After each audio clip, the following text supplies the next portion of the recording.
제34대 뉴욕 한인회장 선거관리위원회가 상세 내역이 빠진 선거 비용 지출 내역을 공개했습니다. 미국 연방준비제도가 어제 발표한 성명에서 인내심 문구를 삭제하고 금리 인상을 시사했습니다. 연방의회가 아베 신조 일본 총리의 상하원 합동연설을 허용할 것이라는 전망이 나왔습니다. 제17기 민주평화통일자문회의 뉴욕협의회 자문위원 인선 절차가 본격적으로 시작됐습니다. 뉴욕시의 무상 프리킨더가튼 신청이 급증했습니다. 접수 첫날에만 2만 2천 명의 신청자가 몰렸습니다. 이상은 이 시각 주요 뉴스입니다. 여러분 안녕하십니까? KBN 뉴스입니다. 제34대 뉴욕 한인회장 선거관리위원회가 선거 비용 지출 내역을 공개했습니다. 총 7만여 달러를 사용했는데 문제는 상세 내역을 공개하지 않아 사실 확인이 불가능합니다. 언론은 알 필요가 없다는 선관위원장의 말, 뭔가 숨길 게 있는 걸까요? 금홍기 기자가 보도합니다. 뉴욕 한인회장 선거관리위원회가 선거비용 지출 내역을 공개했습니다. 민승기 후보와 김민선 후보에게 각각 10만 달러의 공탁금을 받아 총 20만 달러 중 7만 655달러를 선거 운영 비용으로 지출했습니다. 지출 내역을 보면 선관위원과 사무장 인건비가 19,942달러, 선관위가 구성된 건 지난 1월 19일이지만 본격적인 선거 업무를 본 건 한 달 남짓으로 인건비 적절성에 의문이 남습니다. 그 외 법원 소송 등으로 변호사비가 12,500달러, 언론사 광고비 27,300달러, 프러싱 연락사무소 렌트 2,000달러와 각종 홍보자료 제작비에 2,032달러가 사용됐고 식사비용과 기자회견 진행 비용 등으로 6천여 달러가 지출됐습니다.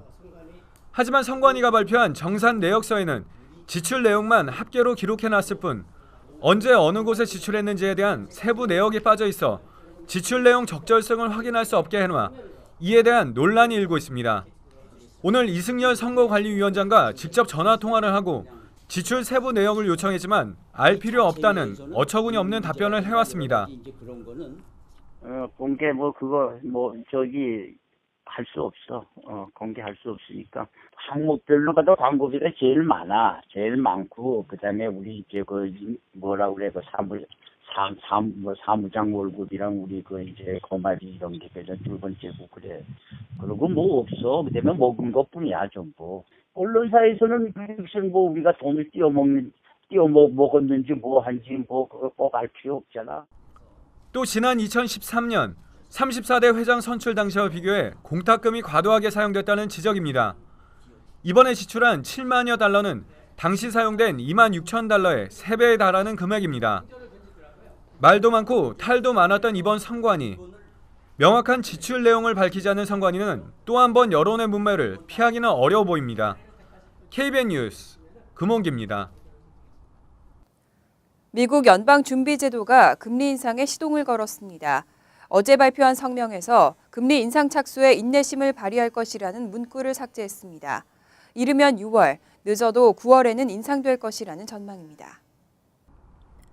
연준은 17일부터 이틀간 열린 연방공개시장위원회 정례회의에서 현재 제로 수준의 초저금리 기조를 유지하되 인내심을 발휘하겠다는 표현을 삭제했습니다. 연준은 회의 직후 발표한 성명에서 이전에 사용했던 인내심 문구를 삭제하고 대신 인플레이션이 2% 목표치를 향해 근접한다는 합리적 확신이 설 때 금리를 인상할 것이라고 밝혔습니다. 또 금리 인상 전에 고용시장이 더욱 개선될 필요가 있다며 4월 정례회의에서는 기준금리 인상이 없을 것이라고 설명했습니다. 이에 따라 이르면 6월 정례회의에서 기준금리 인상이 단행될 가능성이 높아졌다는 분석이 나오고 있습니다. 하지만 연준은 이날 경제 성장률 전망치를 발표하면서 올해 성장률 전망치를 2.3 내지 2.7%로 대폭 낮추고 내년 성장률도 2.3 내지 2.7%로 또 2017년은 2.0 내지 2.4%로 각각 하향 조정했습니다.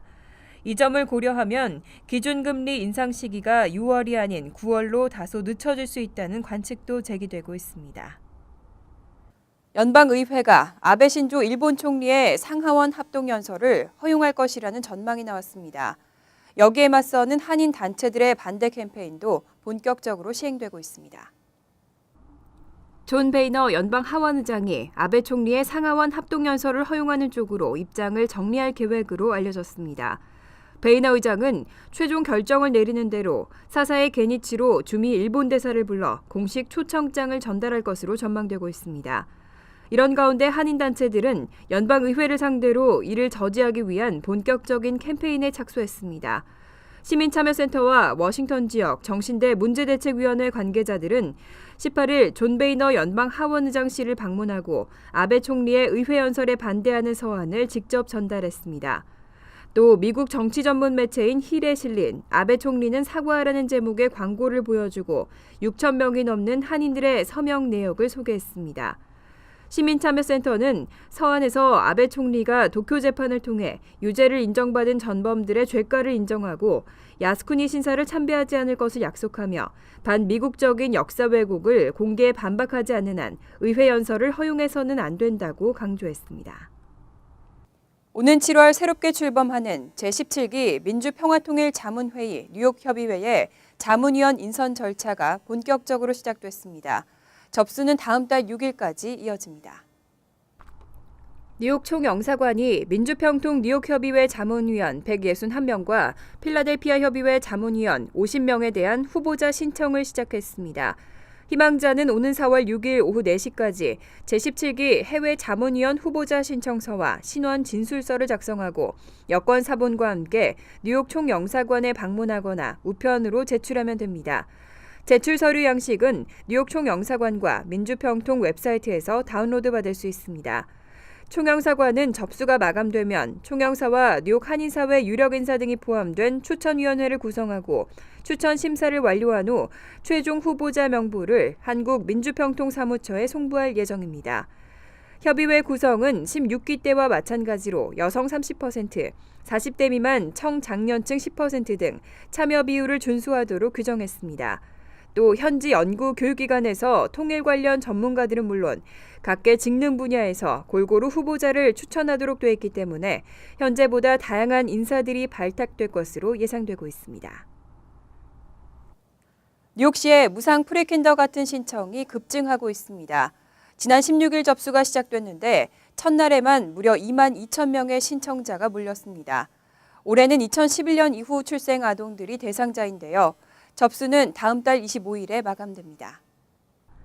뉴욕시가 지난 16일 무상 프리K 등록 신청 접수를 시작한 가운데 첫날에만 신청자가 2만 2천 명이나 몰리면서 지난해보다 3배가량 늘었습니다.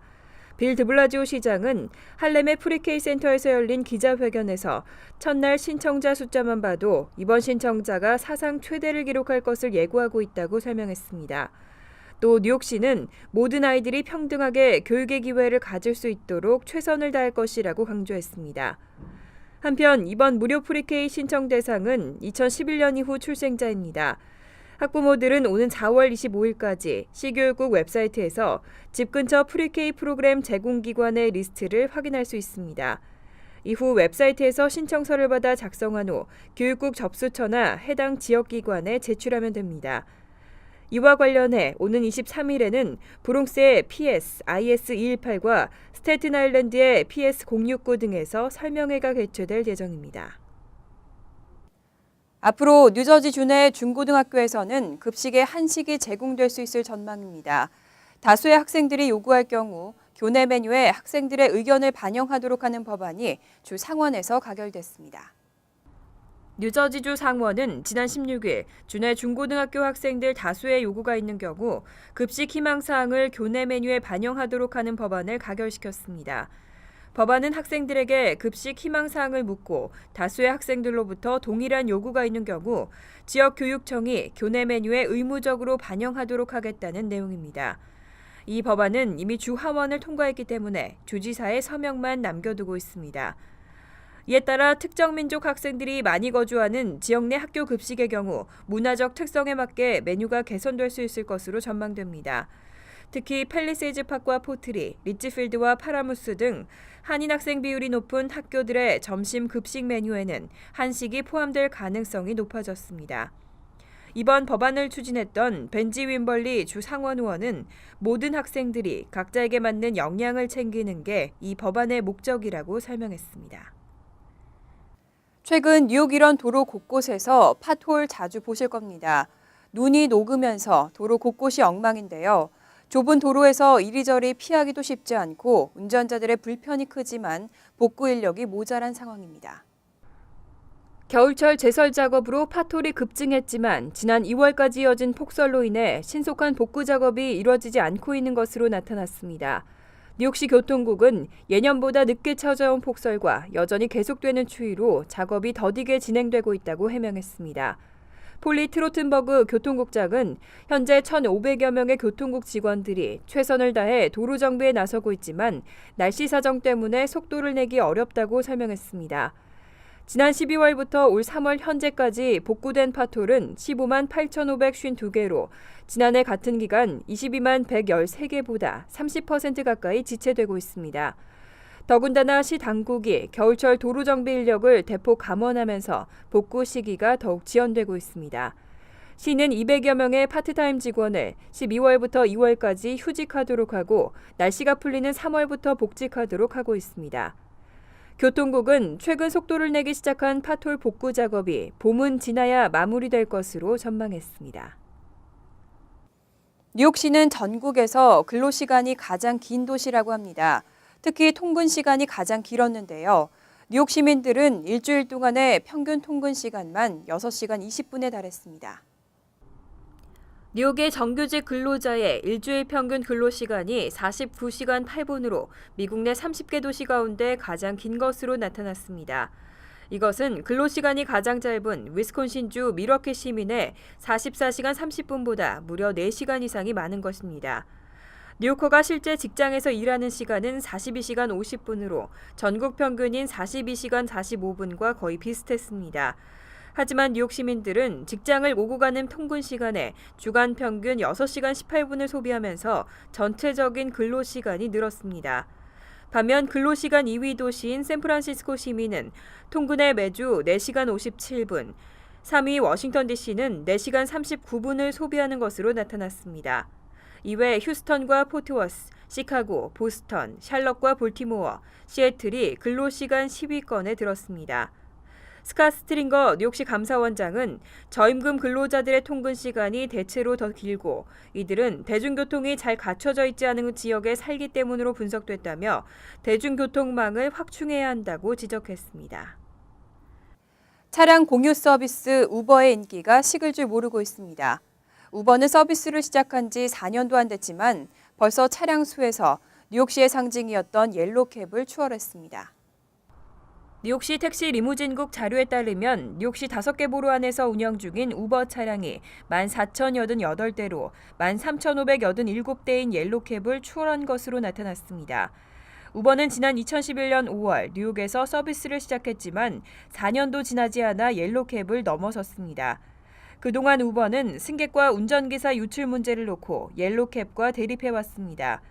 일부는 우버의 성업이 개당 $100만 넘게 거래되던 메달리온의 인기를 떨어뜨리고 세수 증진에 악영향을 미치고 있다고 지적하고 있습니다.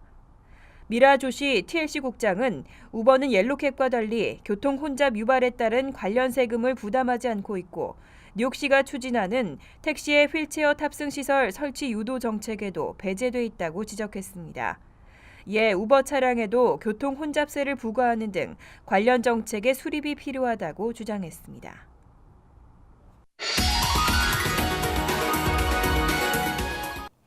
이어서 LA 지역 한인사회 소식입니다.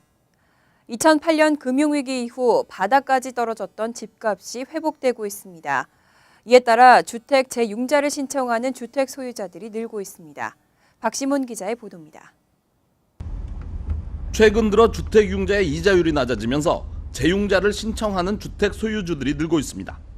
융자 상환의 액수를 줄이기 위한 것이 이유입니다. 2008년 금융위기 이후 바닥까지 떨어졌던 주택 가격은 점차 회복세를 이어갔고 최근에는 정상화에 가까워지고 있다고 전문가는 말합니다. 우리가 볼 때 2007년도와 8년도가 가장 피크였었죠. 그리고 내려간 게 한인타운은 한 40%쯤 내려갔다가 요즘에 와서는 제 생각에 약 90%, 85%에서 90% 정도는 회복이 됐다고 봅니다.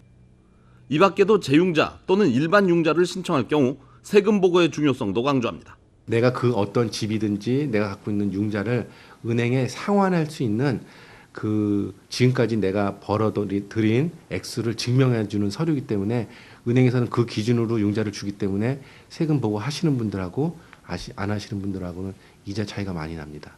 한편 오는 토요일 연방정부의 재융자 프로그램에 대한 설명회가 비영리단체 샬롬센터 대강당에서 열립니다. 오전 10시부터 12시까지 2시간에 걸쳐 진행되는 이번 설명회는 연방정부에서 제공하는 10만 달러 원금 삭감과 실직자에게 1년간 집 페이먼트를 제공하는 프로그램, 그리고 이사 비용 5천 달러까지 제공하는 프로그램에 대한 상세한 안내가 이루어질 예정입니다. 행사 참가는 무료며 참가 시 모기지 스테이먼트나 월 지출 내역서를 지참해야 합니다. MBC 뉴스 박수원입니다. 월드리포트입니다. 태국에는 몸에 문신을 한 사람이 많은데요. 특히 영험한 승려가 새겨주는 문신은 부와 행운을 가져다 준다는 믿음 때문입니다. 해마다 이맘때쯤이면 문신에 신을 기리는 축제까지 열리고 있습니다. 태국의 왓방 프라사원. 수천 명의 불교 신도가 모였는데 주위의 시선엔 아랑곳 없이 이상한 행동을 하는 사람이 한둘이 아닙니다. 괴성을 지르며 앞으로 달려나가는가 하면 팔을 벌리고 펄쩍펄쩍 뛰어오르기도 합니다. 몸에 문신으로 새긴 동물신의 혼이 깃들어 저절로 동물 흉내를 내게 된다는 겁니다. ผมถักหนุมาน17 ตัว 17 ลิง 14 คางคก 7 ตัว 해마다 이 사원에서는 문신을 한 신도들이 모여 축제를 벌이는데 문신은 동물뿐만 아니라 고대 문자, 기하학적 무늬 등 다양합니다. 원숭이는 고통이나 피곤함을 잊게 해주고 9개의 봉우리 모양은 상대방의 공격으로부터 강력한 방어력을 갖게 해주는 등 각각의 문신이 가진 의미와 효과가 달라 이른바 마법의 문신으로 불립니다. ก็ให้อุบัติเหตุจากหนักเป็นเบาให้ทำมาค้าขึ้นค้าขายดีมีผู้โดยสารขึ้นรถเยอะๆ 또 영적 수준이 높은 승려가 새겨준 문신일수록 더 많은 행운이 깃들기 때문에 누가 새겨주느냐도 중요합니다. 마법 문신의 대가로 이름을 떨친 룽퍼번 스님은 지난 2002년 열반에 든 이후 문신의 신으로 떠받들여질 정도입니다. 하지만 마법 문신을 받았다고 모두가 행운을 얻게 되는 건 아닙니다. 살생과 도둑질, 가름과 거짓말, 술과 마약 등을 하지 않고 스님의 가르침에 따라 살아야만 제대로 효험을 발휘한다고 합니다. คือคนที่ตักไปแล้วก็คือความดีไงก็คือกฎข้อบังคับคือการรักษาศีล 5อย่างเคร่งครัดถ้าเรารักษาศีล 5แล้วของพวกนี้จะช่วย 종교와 주술이 결합한 독특한 전통 문화로 자리 잡은 태국의 문신. 최근엔 태국 문신의 매력에 빠진 외국인까지 크게 늘면서 문신은 태국을 대표하는 상징으로 떠오르고 있습니다. 간추린 소식입니다. 뉴욕시는 퀸즈 지역의 신분증 취득 신청이 폭주하면서 코로나 뉴욕시 보건국 건물 지하에 신청 접수처를 신설했다고 밝혔습니다. 새로 생긴 코로나 센터는 매주 1,500명의 신청자를 처리할 수 있는 최대 규모의 접수처로 알려졌습니다. 신분증 신청 접수는 월요일부터 목요일에는 오전 8시 반부터 오후 7시까지, 금요일부터 토요일은 오전 8시 반부터 오후 4시 반까지 운영됩니다. 뉴저지에서는 앞으로 종교를 이유로 자녀의 예방접종을 거부할 수 없게 될 전망입니다. 뉴저지주 상원 보건위원회는 17일 종교적 신념을 자녀의 예방접종 거부 사유로 둘 수 없도록 하는 법안에 대한 심의를 거치고 본회의에 상정하기로 결정했습니다. 뉴저지주에서는 매년 9천여 명의 학생들이 종교를 이유로 예방접종을 하지 않으면서 각종 질병에 노출된다는 지적이 제기돼 왔습니다.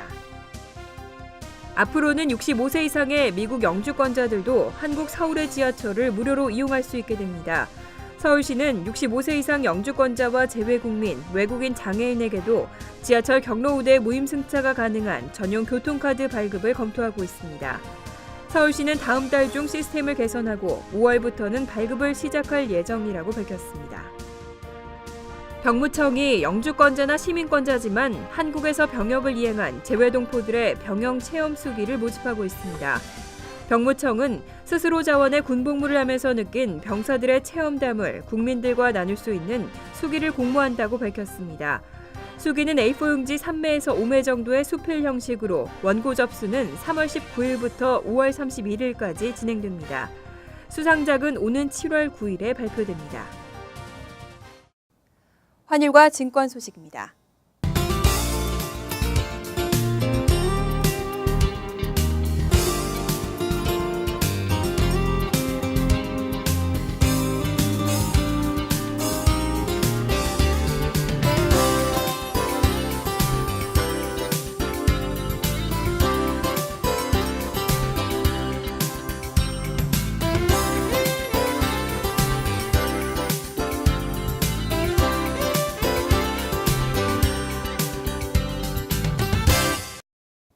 이어서 날씨입니다. 금요일은 총 1에서 3인치의 눈이 오겠고 기온이 떨어져 춥겠습니다. 낮 최고 기온은 36도, 섭씨 2도, 밤 최저 기온은 32도, 섭씨 0도로 예상됩니다. 토요일은 대체로 화창한 가운데 포근한 날씨가 되겠습니다. 일요일은 화창하지만 바람이 불면서 춥겠습니다. 이상으로 KBN 뉴스를 마칩니다. KBN과 함께 즐거운 저녁 되시기 바랍니다.